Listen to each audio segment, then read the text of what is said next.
कटक जिला बांकी रे मातिछंती चोर मोरम माफिया।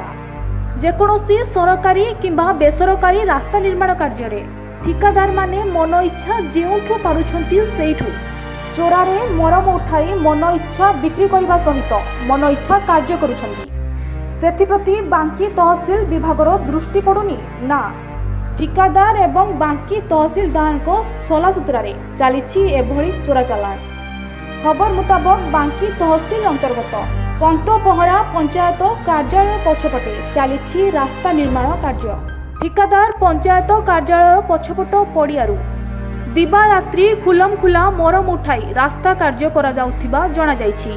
अन्यपटे उक्त ठिकादार मोरम उठाइबा पाई पूर्वतन बांकी तहसीलदार सत्यनारायण पंडा को 30,000 टंकार रसीद काटिबा निमंते देइथिबा बेले तहसीलदार श्री पंडा कौनसी रसीद ठिकादार को देई नथिबा एबे विशेष सूत्ररू जना पड़िछि एवं परवर्ती समय रे आठगड़ उपजिलापाल ऑफिस को बदली होइतिबा जना पड़िछि।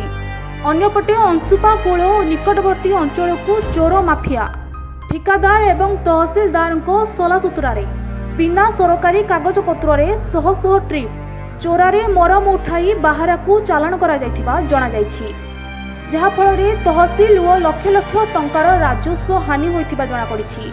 अन्यपटे चोरा मांकड़ा पत्थर कला मुगुनी पत्थर मोरम मेंटल आदि बांकीरू बाहर को चालाण होइथिबा एवं बाहरु विभिन्न प्रांत को आसुथिबा स्थल रे बांकी और डमपड़ा तहसील पक्षरु कौनसी तदंत किंबा तदारक करा जाय नथिबारु लक्ष लक्ष टंकार राजस्व हानि होइथिबा जणा जाइछि।